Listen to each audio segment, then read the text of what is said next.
welcome everyone. Thank you very much for joining us. My name is Louise Blackwell and I'm the co-director of Lookout. And Lookout is an organisation that brings together young people, professional artists and local businesses through creativity. So we're really happy to be here today and working with GB Met to help to deliver this series of talks. You're really welcome to have your camera on or your camera off.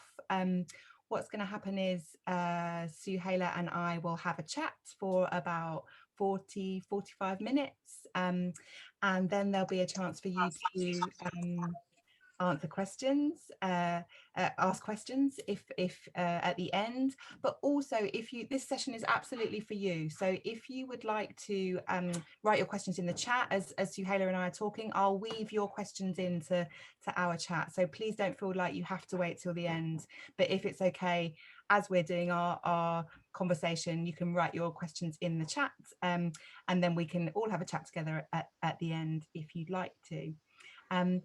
So I am very happy to welcome Suhayla El Bushra, and we're gonna have a conversation. I'm gonna first spotlight Suhayla, so I don't forget to do that.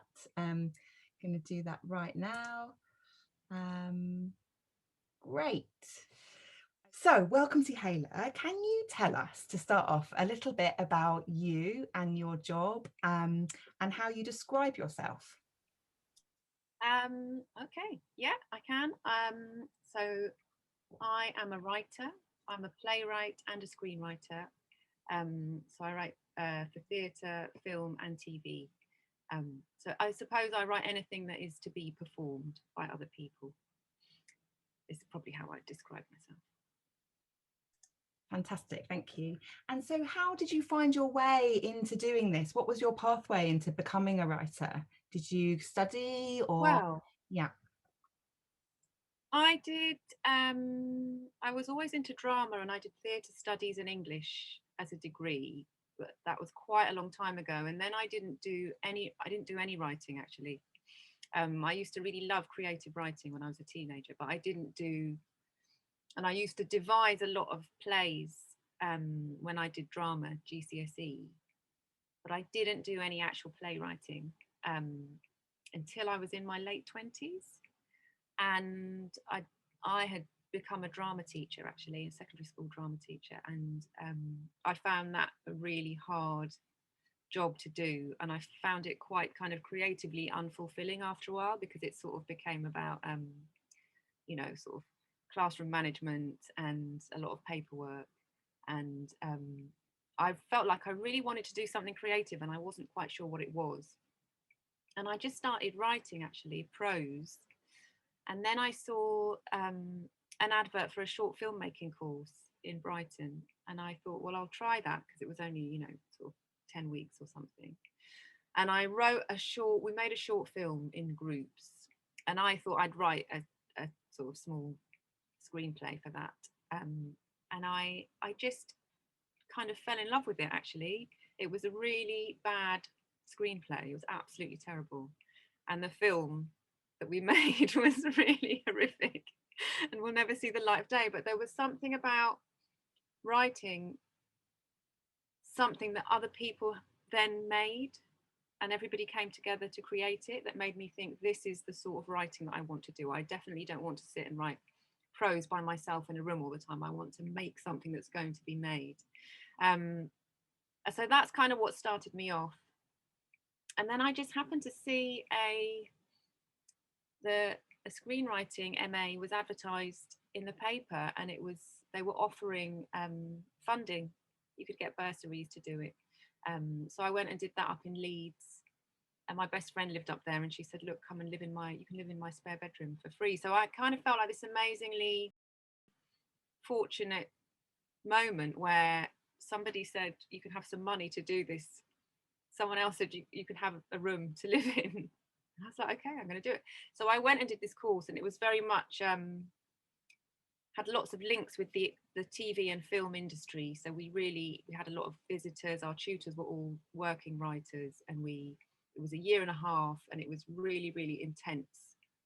I just wrote. I didn't really do anything but write.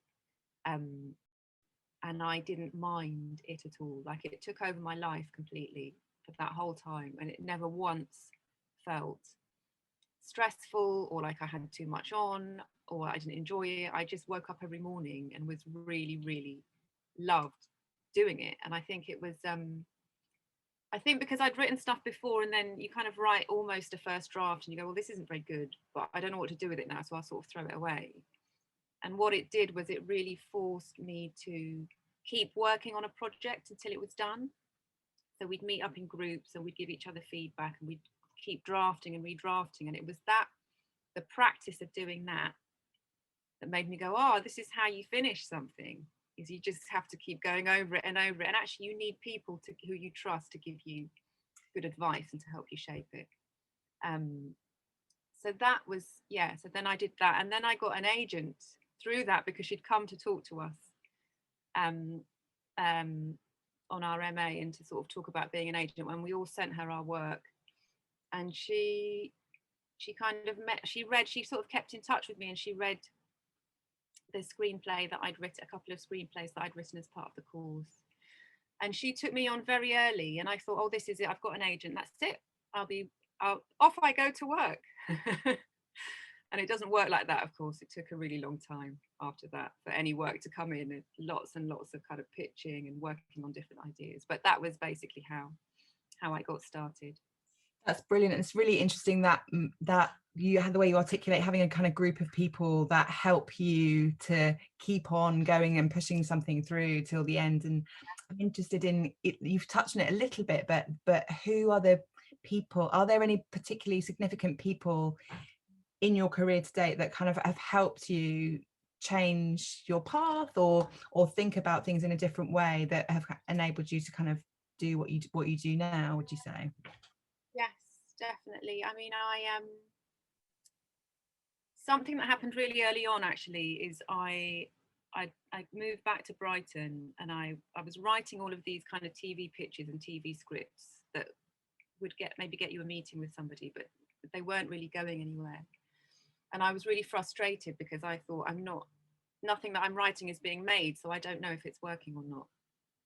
And I bumped into another writer called Samreen Masood, who we were talking about the fact that we didn't really know any other writers in Brighton. And we talked about friends that we knew in common who'd set up kind of short playwriting nights in other parts of the country. And so we decided that we'd put on a night like this ourselves, and we got in touch with New Writing South, and we put a call out for writers and directors, and we hired the room above what was the Nightingale pub, which is now Grand Central. And we just kind of got like sort of 6 or 8 scripts, I think, really short scripts, and including our own. And we worked on them with, directors and actors who all did it for kind of a sandwich. And we got to see our work, we got to work with actors, talk about our work, and then get these tiny excerpts performed in front of basically our friends. And it was just so useful as a way of kind of getting us in touch with people in Brighton who could help, who you'd want to collaborate with. And also just in terms of learning, going through that process of learning what's working about your writing and what's worth pursuing, what isn't working so much. So I think New Writing South and the director who I worked with on that project and the actors who brought in were really, even though it was just a 5-minute scene, it was really kind of key in me developing that into a full-length play, actually. And even though I think that's really interesting, you kind of say, you just did it yourself, you kind of got together with some mates and you kind of said, that just our friends were in the audience, but actually there's something really important about that, isn't there, about being able to explore and experiment in a safe, relatively safe environment where you trust the people, because it's quite a big thing putting your work out into the world. And I think that's it's really helpful to be able to do that with people that to start with. Who are going to be supportive whatever you do, so it's fine, no pressure. You'll on it. Yeah, absolutely. So who would you say your influences are in your writing, or generally in your kind of creative process? Oh, but I mean, there's so many. So I think when I was sort of studying theatre studies, it was a bit of a dry old course at Sussex, but we did a module on post-war American theatre, and we did sort of a lot of plays like by Black American playwrights who I hadn't heard of. So Lorraine Hansberry, James Baldwin, August Wilson, and I got really kind of drawn into this particular era and this particular group of people, and there were tons and tons of books in the library, plays, and I just got really, so that was really influential on me. That was really inspirational. That I think it was, and there was a lot of kind of conflict between them, between sort of various playwrights who were like, what does it mean for our identity to be writing plays? And I think I ended up writing about the Black Power movement and Black theatre. And, you know, if you're making political statements with your work, should it be, are we better off writing in a very traditional way and following kind of classic playwriting structure, or should we just create our own language and our own way of talking? And I think that's really, I kind of only thought about this recently, even though it was a really long time ago. I was like, it's such an interesting conflict, and it's something that I think about a lot. Like, do I want to kind of go down a very kind of classical structure because it works, and that way you can get a message across to more people, or do you completely tear up that rule book and find your own voice? And I feel like that's conversations that lots of people are having actually at the moment. Still, It's still a relevant conversation, even though this was in, like, you know, the 1960s or whatever. Yeah, totally. And there's loads in what you say there about kind of form and playing around with the form of things. And I'm interested in a minute to hear you talk about the kind of difference between TV, film, theatre in terms of being able to play with those forms. But there's also something in what you said there about the kind of politics of mainstream and subcultures, and if you decide and where you decide to, or if you have a choice where you choose to place yourself in that, and that's really interesting. Yeah, I think in terms of how audience reach and who you want to make your work for, and yeah, that's interesting. Yeah, it's really, really current, I think, even though it's something that's been going on for a really long time in terms of conversation. It's just fascinating. I just suddenly remembered it, and I was like, God, these conversations we're all having now are the same conversations that people had. Like, you know, we're all just still kind of going through the same problems and same issues. So what do you think about that thing of the difference between writing for film, theatre and TV? Can you talk a little bit about that? Yeah, I mean, they are really different. The processes are so different, I think. How stuff gets made is so different for each form. So theatre is much more collaborative, and normally I'll either write something, give it to somebody quite early on, and then me and the director and the actors will work on it. Or it might even be that I'll be commissioned to write a play, but the director will be attached before I've written a word, and we'll have lots of conversations before I write, and then the actors will come in. So it feels like you're building stuff together with the key creatives all the time, and that's really lovely part of the process of theatre. And then obviously you're in the room with the audience, so you can see how people are responding. You can rewrite stuff in previews, and all of that stuff feels very kind of like you're in it, you're always in it, and you're kind of feeling your way around it, and it feels very alive, which is good. TV is much more, you develop a lot of stuff. There's so many people in between you and the people who are going to make your work, so many producers and script editors, and so it's often a kind of, you're getting a lot of Chinese whispers, or you're kind of writing stuff and your work is being filtered through lots of different people, and there's lots of people giving you notes, so everybody's got an opinion, and you have to try and kind of manage that while still writing something that you're happy with. You have to kind of take on board a lot of stuff that might not really make sense to you because you're not with the people who are making it. Do you know what I mean? All of these other people can get in the way a bit sometimes. And film is the thing that I started writing, and it's just so hard. Like, I think that's probably that's been the hardest industry for me for me to get a foothold into, because I think mainly we don't have a particularly healthy film industry in this country, but I think also it's very much focused on directors and writer directors. So if you can write and direct, then you've got more of a chance, I think, of getting something made. If you're a writer by yourself, it can be really hard. Unless you've got a very good kind of producer and director team with you, and you go in with them, it's very difficult if you're just a writer on your own to get something made and financed.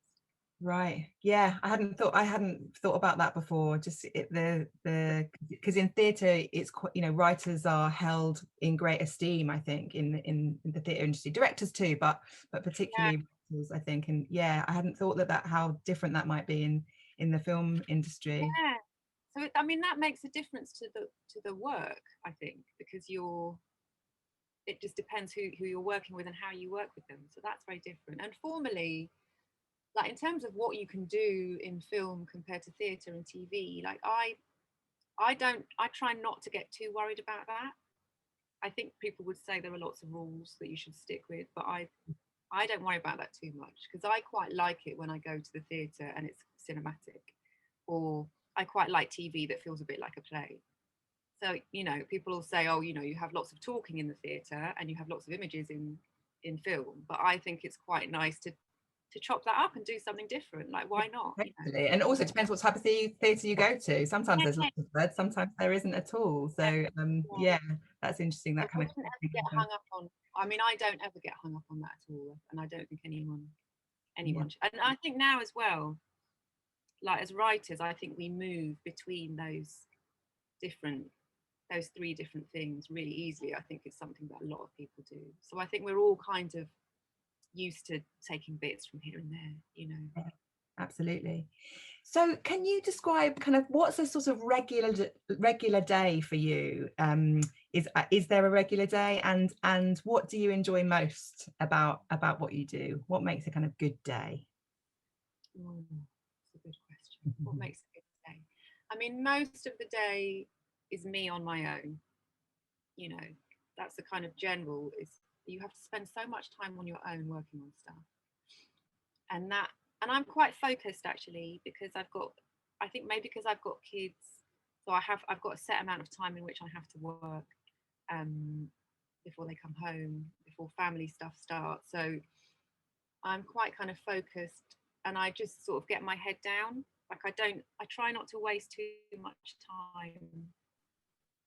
And I try not to waste too much time worrying about whether stuff is good or not. Like, I think that's my key tip, is I just kind of sit down and write.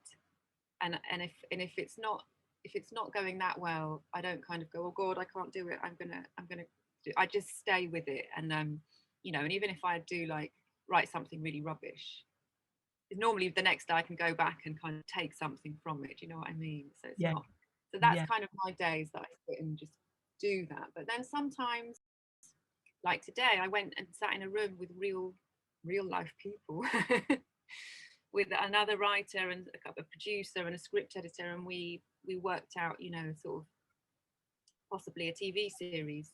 And you know, we sort of sat and talked about stories and how we might fit them together.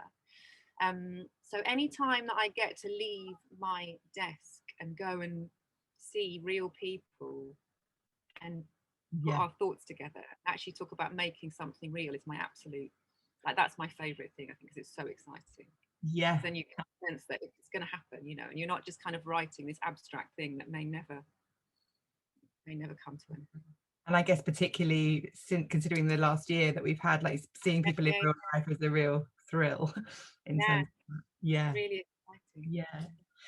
So what would you say are the kind of challenges that you've experienced in your career so far?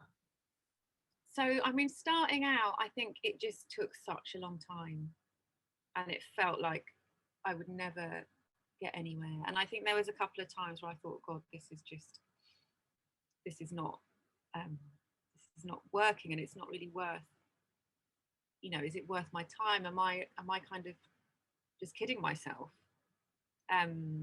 Because I think every now and again you get something comes along, like maybe you'll get an agent and you think, oh, this is it, I'll be set. Or maybe, you know, you might get onto a playwriting course, or you might get an episode of Doctors, or even, you know, you might have a play on and you think this is it. Every time that happens, you think this is it, I'm set now. And often it's like one step forward, two steps back. You kind of wait, you're waiting for the phone to ring and then nothing. And then you have to go through loads of kind of, you're still writing, and still some projects get turned down and some get taken on. So it's really, it can be quite dispiriting, and it doesn't go in a straight line. It's not like in a straight trajectory. So that can be quite hard.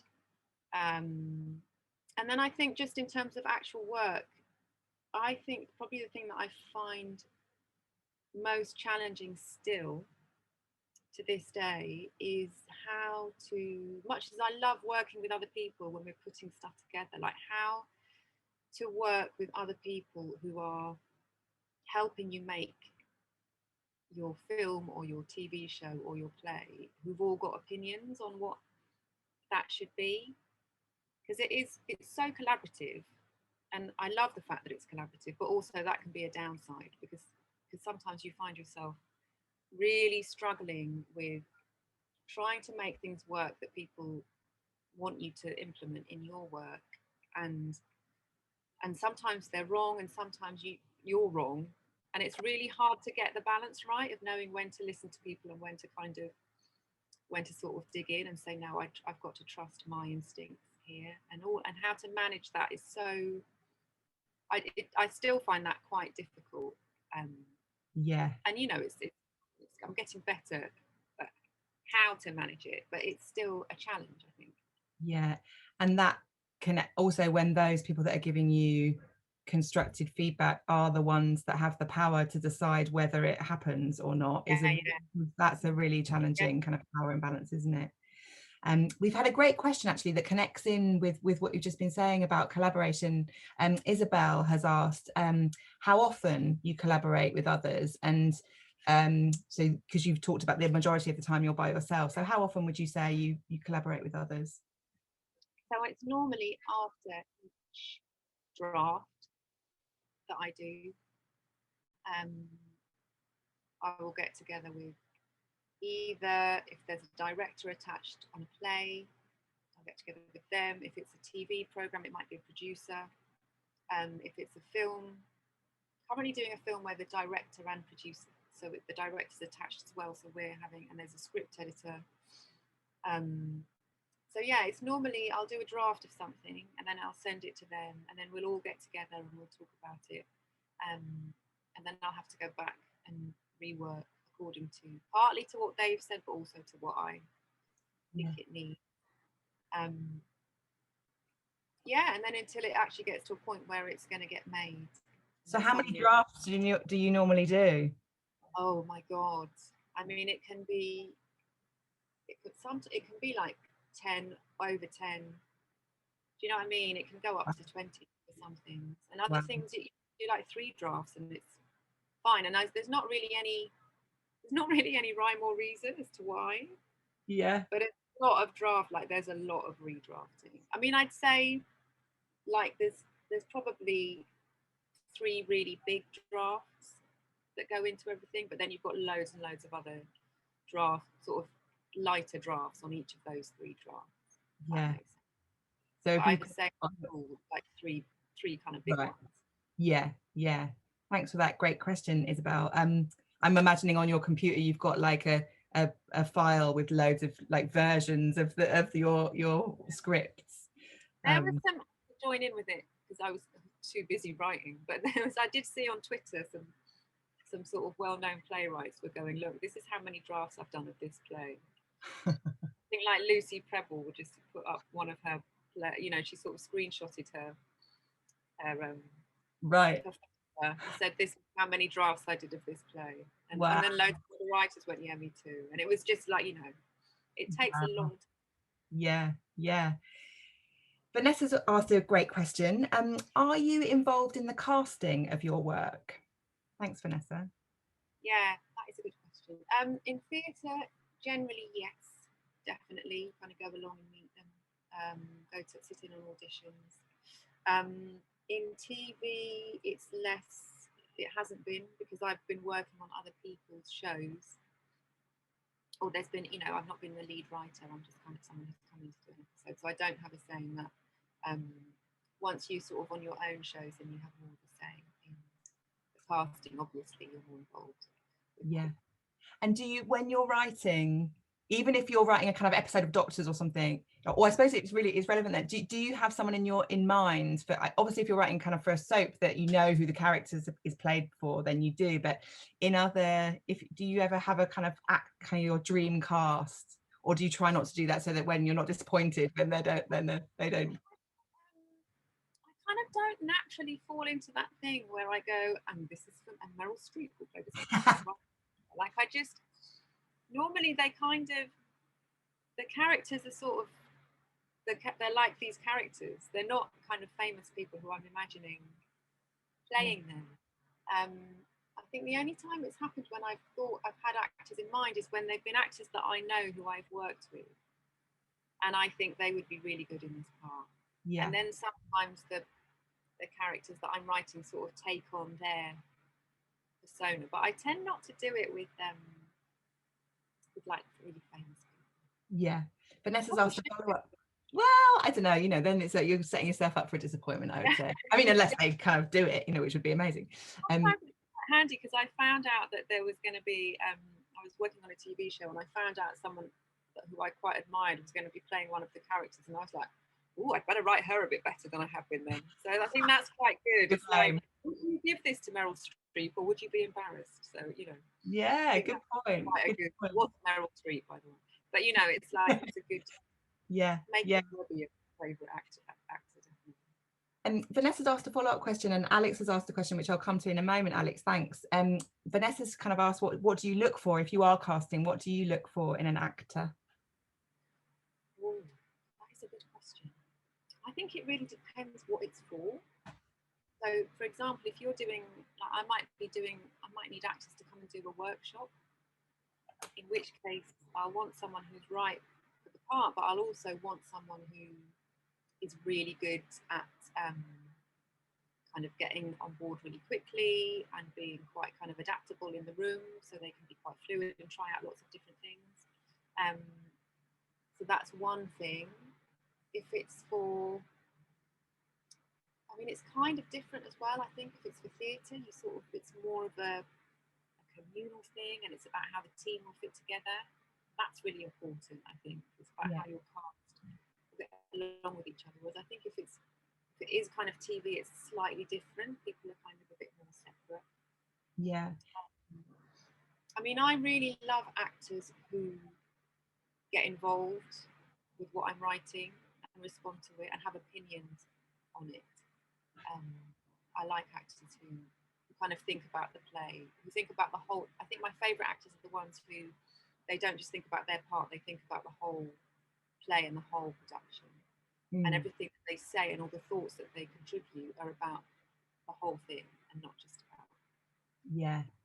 And is that what you mean when you're talking about workshopping? If they're in a workshop, is that a moment where you're still developing the script and people are kind of, the actors are also feeding in? Yeah. Great, thank you.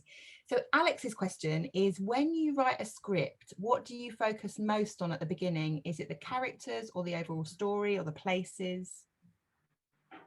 That is a good question. I think I focus on the characters first. So I quite often, before I write the script, I do quite detailed biographies of the characters. Or I might even do like the sort of stream of consciousness from their point of view. So I just really get to kind of inhabit their world and their emotions. And I find that a lot of story comes from doing that without me even kind of trying too hard to come up with story. There's lots of stuff that just comes out quite naturally that I can then use in the thing.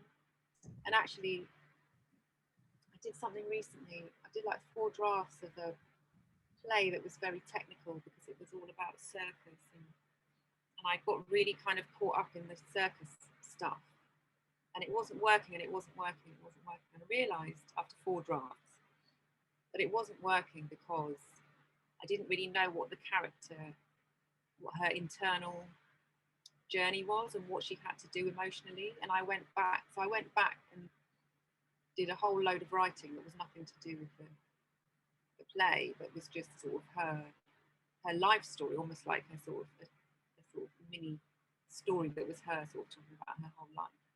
And then it became really clear what I had to do with the play. So I think I would sort of start with character, and I quite often go back to the character if I get stuck, and let the story come from that. Great, thanks. Great question, Alex. Thank you. So RG has also asked a question. What do you think of the lack of representation for British South Asians in the British TV and film industry? Do you think writers need to work harder to include non-stereotypical British Asian characters in their scripts? Great question. Thank you.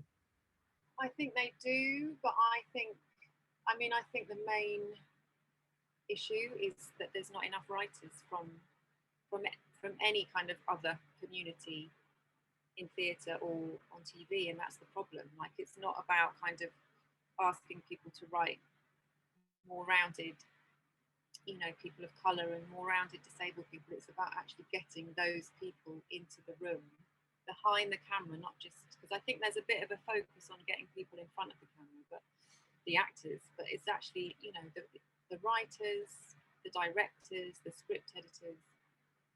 You need to get people from all sorts of backgrounds in those jobs before those stories start to feel authentic, I think.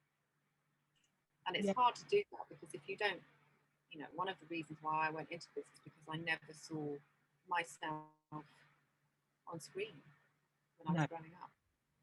Yeah, and I think it's, there are beginning to be specific sort of opportunities in training programs, I think, and I think like funders like the Arts Council of England, who like seed fund quite a lot of performance, not so much not really film or TV, but kind of theatre stuff, that they're trying very hard to focus their funding across different kind of protected characteristics, but still, it's just not enough, and also what they're doing is not enough either. So it feels like there has to be some kind of combined effort, and I think there are specific sort of schemes that the BFI do, or what the British Film Institute, but it feels very kind of like project, like kind of in silos in a way, rather than a kind of systematic approach. Yeah.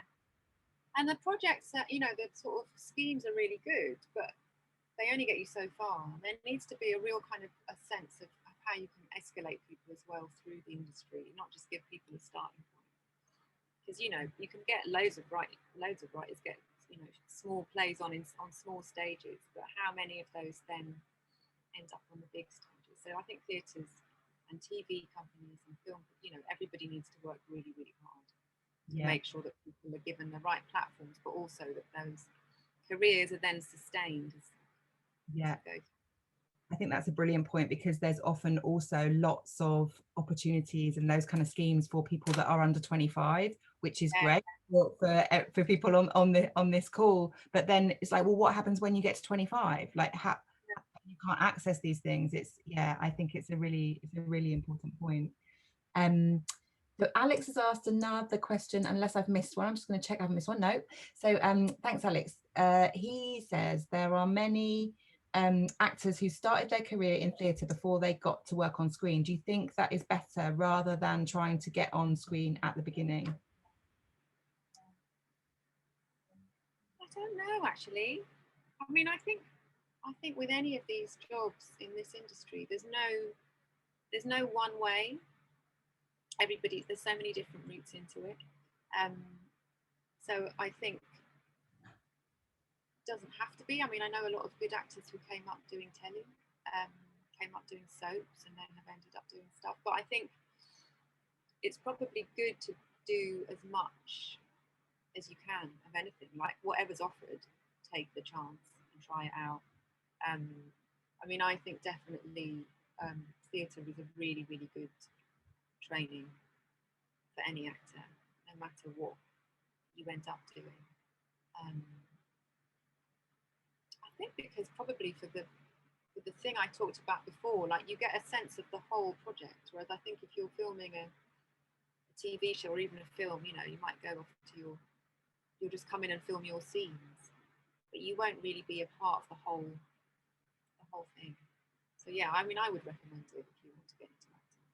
Also, like we said earlier, you know, theatre is something that you can do yourself quite easily, because you just need a room and your friends, and to get up and perform in front of them, and that's it. You know, it's there, it exists. So. Yeah, I guess that's also similar in a way now because of the kind of technologies that we have available to us. Like film also is, you know, you could make a film on your phone, so there's something about kind of democratizing in that, I think, too. So Yeah. Suhayla, you earlier on, you kind of talked about how long, one of the challenges is how long it takes, or how long it's taken for you to feel like you're a writer, and you can say that's your job and what you do. How do you earn money? Like, how have you earned money? How do you sustain yourself now? Like, how do the theatres pay you? Who pays you? And also, did you have to do other jobs to kind of keep? Yeah, I mean, for a long time I did teach. I did supply teaching, or I worked part-time teaching in a pupil referral unit. I mean, I did that for a really long time after I graduated, after I got my agent. I think probably about, it might not have, yeah, I think it was maybe like even about 10 years. You know, it's definitely part-time, working part-time, not really earning enough, but sort of just feeling like I had to find the time to write. That was kind of what I spent my money on, was sort of a day or two a week in which I could write. And then I think that changed when I got a regular job on Hollyoaks. And I was sort of writing, I got like an episode, you know, I got like regular episodes for 2 years on that, and that was just incredible. Just loads more money than I'd ever sort of dreamed of. And my partner gave up work, and I did that, and he looked after the kids. So that was really kind of life-changing, because it meant I could write full-time. And then actually since then I've done telly and theatre, but the TV basically has supplemented the theatre income, because I think it's really hard to make a decent living writing plays. And I probably wouldn't have been able to survive on the playwriting money. So the TV jobs kind of come along now and again, and they're really good because they'll kind of cover the lack of money that you get for other things. Yeah, and that links to what you were saying about actors as well, and you know, having that diverse approach to working across lots of different forms helps to maybe balance the kind of different pay scales that there might be across those things too. Sorry, my daughter's just arrived, if you can hear her in the background, sorry about that. So Isabel's got a great question. Do you think writing for all TV, theatre and film has helped you as a writer compared to someone that may only write for one of those? That's a good question. Yeah, I don't know. I mean, I think probably like it's good and bad. I think there's probably like a flip side of the coin. I think, as we were saying earlier, I think it's really good to kind of inject each form with something from somewhere else, to sort of play around with the style of it, I think.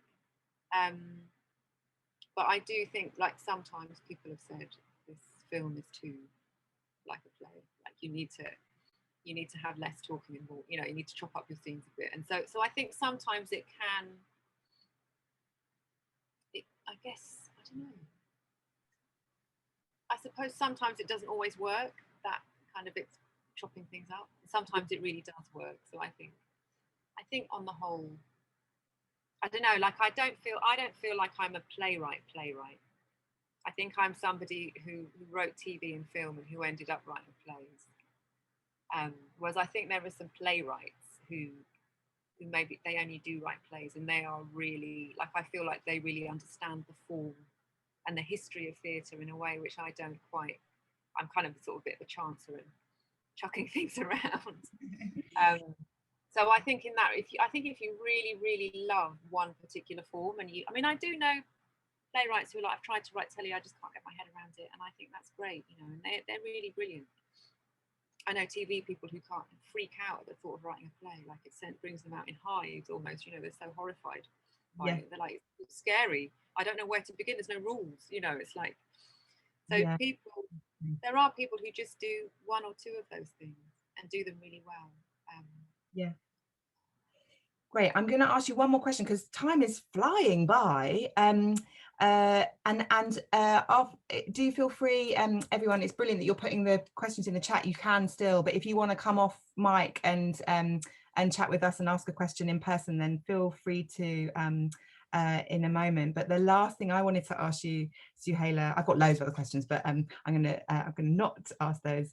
Is what tips and tricks, like survival tips and tricks, could you share? Like, what do you wish you'd known when you were perhaps college age? What advice would you give to yourself? Oh, do you know what? The thing, I was thinking about this on the train earlier. I tell you, the advice I would give myself, or the thing that I wished I'd known when I was college age, is that I didn't have to be really good to get started. So I think that held me back from trying to do anything like this until I was in my late 20s, even though I wanted to do it, because I thought, I'm not good enough. I don't know what I'm doing and I won't be any good at it. And actually, the whole process is that you write something and it's not that good. And then you just keep working at it until it gets better. And I kind of wish that I'd known that, because I would have just got on with it earlier. That's my top tip. That's a very good top tip. Just get on with it and write. Alex, would you like to come in? Yes, would be very nice. Thank you for the great workshop.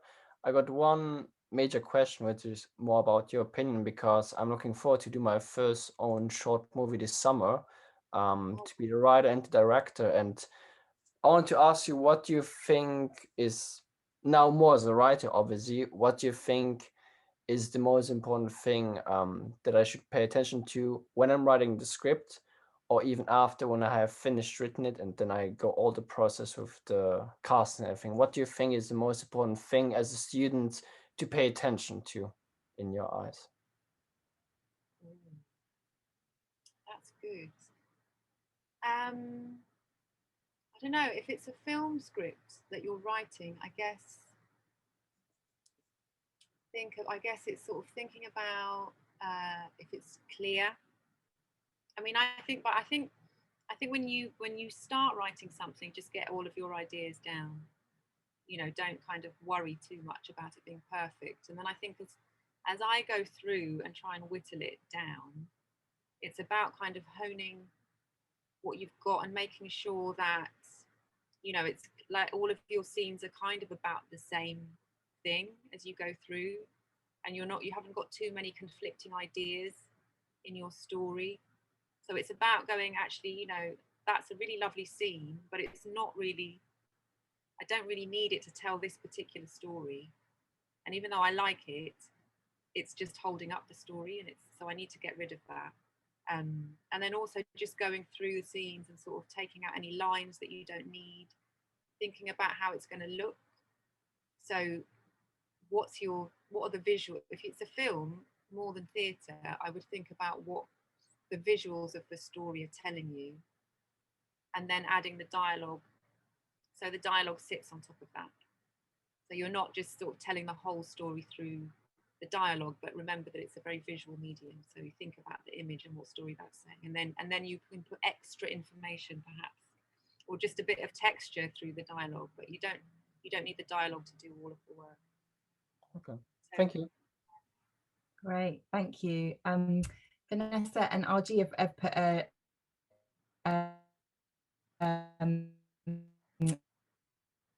another question in the chat.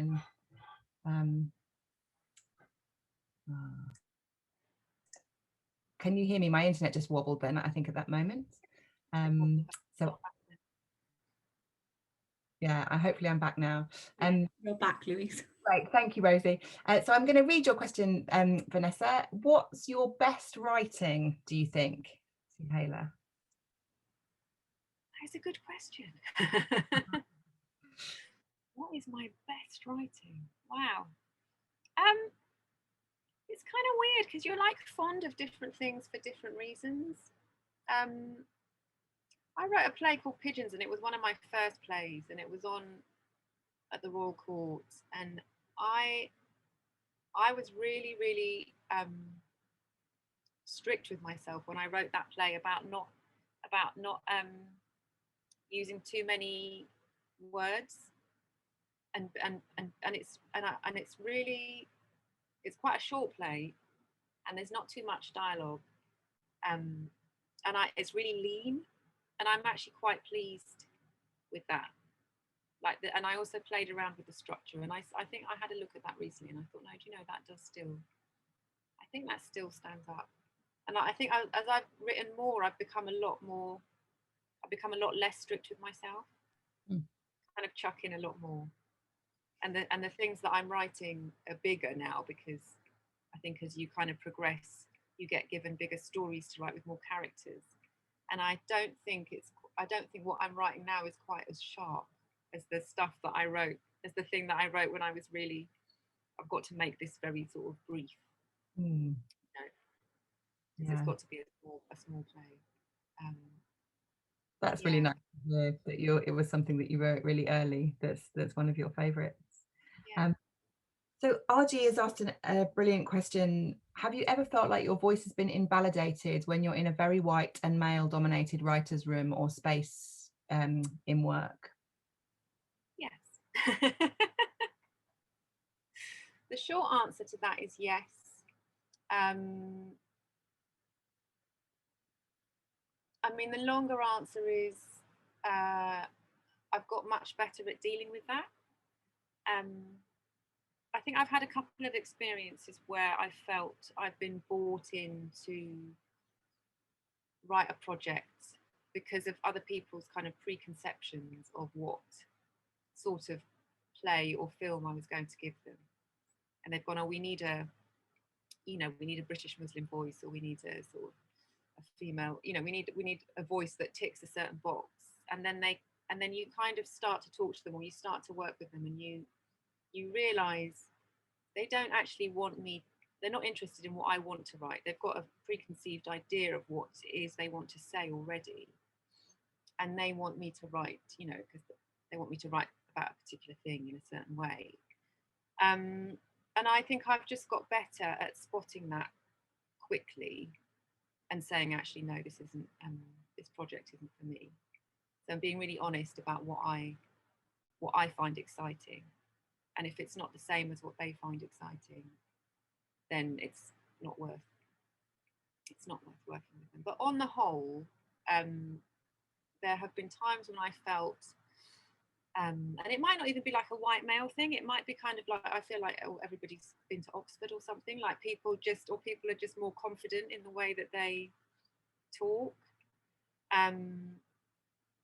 So I've had that where I've suddenly gone, oh God, I went to a comprehensive and I didn't go to Oxford, so I suddenly feel like I'm confident. But actually, you do really have to fight for yourself and for your ideas, because if you go along with what everybody wants and then the finished product isn't good, you can't turn around to an audience and say that was actually their fault, because it will be your name on it and people will say, oh, that wasn't very well written. So you do, it stops with you, and you have to be strong and you have to be quite assertive. But I'm definitely getting better at, like, not having arguments with people, but just going, actually, do you know what, this process isn't quite working for me, or just having conversations about people. And most people, like 99% of the time, don't want you to be unhappy, and they don't want you to write stuff that you're not happy with. Like, nobody really wants you to feel that way. So I think if you do feel overwhelmed and that, like, you're being talked over, probably the best thing is to just say, look, this is how I'm feeling. Can we talk about this? And people really respond well to that, actually, on the whole. Thank you. Thanks for that question. There was something I was interested in about how you connect with other creatives. Like, how do you link up? How do you meet other writers and directors and producers, and perhaps particularly in a kind of local context, because that's where most of the participants here are from. I think. Where are the places that you can meet? I mean, loads of good. Oh, is mine? Am I unstable? You're all right. Can you hear me? Yeah, you're fine. Oh, good, good. I mean, there's a lot more things going on in Brighton now than there were when I started out, so that's really good. Like at the moment, there's Brighton People's Theatre, who run loads of different workshops which cover all aspects of theatre and theatre making. So there's writing workshops, play reading workshops, groups where you can go along and try everything. There's Little Green Pig, who work mainly with sort of younger school-age children, but they are always looking for volunteers. So that's another thing. There's New Writing South have been really a kind of a lifesaver to me when I was starting out, actually, just in terms of me meeting up with other writers and doing kind of short courses or being part of small projects. Yeah. So I think those ones are the Brighton ones that I know about. Yeah, but I mean, I think also, like, if you can't see anything, then set something up. I really do think that's because there are lots of people out there who are looking for groups and out kind of I'm trying to think, Louise, where good places to advertise are. You mean what you're doing? Yeah, well, there's a network called What Next, which happens locally. It's kind of every other week there's a meeting of people who are working in the creative industries, and it's online, and I'll put the thing in the chat in a minute. And yeah, Donna, you've mentioned Writing Our Legacy, which is connected with New Writing South, I think. But that's a really brilliant organisation doing fantastic work. Yeah. I think there's also there's a BAME Creatives group, I think. Yeah, and Facebook. Yeah, there's a Facebook group. Yeah, that's right. Rashid runs that, and also Marlborough Productions are a fantastic local organisation who work with LGBT. QT people, people of colour who are also LGBTQ, and they have lots of brilliant kind of things going on all the time. So I'll put that in the chat as well. We've got 6 minutes left, so I want to urge you to ask your last question if you want to, and if not, there is you started to talk about it, Suhayla, but just kind of what qualities you need as a 21st century writer. You talked about being assertive and resilient and kind of strong in your opinions, but Alex has got a final question, so you're not going to answer that one. I'm going to ask Alex to come in and ask his question. Go for it. So I got one final question. Obviously, like you can hear from my accent, I'm not British, I'm international one. I'm wondering, obviously, like my style of writing might be different than local writers one. Do you think this could affect a lot or at all chances of writing a good script, no matter if it's for film, TV, or theater? Do you think this could affect a lot or be maybe a handicap for international writers, or do you think not? Are you talking in terms of film? More in general, film, theater, TV. Yeah. No, I don't think so. I mean, I think for a start, it's so much about the emotion of the story and how you tell it visually and all of that. And it's about having a good story, ultimately a good story that works, that connects with an audience. And I also think, like, your writing style and your dialogue does not have to be authentic or necessarily realistic or even naturalistic, as long as it's consistent. So whatever you write in your tone and your style, if it's a good story, it's going to work. And I think when we listen to stuff or we watch stuff, we accept the fact that it's not exactly real life. We're not going to kind of go, this dialogue sounds like we'll just accept that people you know, if you read English playwrights or English writers, they've all got quite a distinct style, the way that their characters talk, the way that they write. It's not necessarily, you know, the most naturalistic thing. So I don't think you should worry about that. I think just make sure that your stories are good and your characters are good, and that, you know, they say something that you want to say and that they work in that respect. Okay, thank you. Good luck with your short film. Thank you very much. Thanks so much, everyone. I mean, we've got 3 minutes left, so there's probably time for one final question if anyone's got anything burning that they'd like to say. I wonder whether we should also mention the Royal Court, Suhayla, just in terms of the work that they offer for young writers. Yeah, they do a playwrights group, and they have, I don't know if they do it twice a year or once a year, but you can submit your work and they invite you onto playwriting. And actually, I don't even think it's called Young Playwrights Group anymore. I think they've stopped it being limited by age. And I think there was, I don't know if they're still doing it, but there was, New Writing South did a Brighton Young Playwriting Group. Yeah, they did the Theatre Royal. Yeah. Yeah, absolutely. So there's lots of things that you can get involved with locally if you'd like to, but I'd like to say a massive thank you to you, Suhayla, and to GB Met for hosting and supporting this work. So thanks ever so much, and thanks very much for all you participants who came along this evening. I'm going to hang out here for a few, you know, for another 5 minutes or so. So if you wanted to stay for a bit, please do. Otherwise, you're free to go. Thanks very much. Have a good evening, everyone. Thanks everybody. Thanks for the question. Thank you. Bye. Thanks for coming.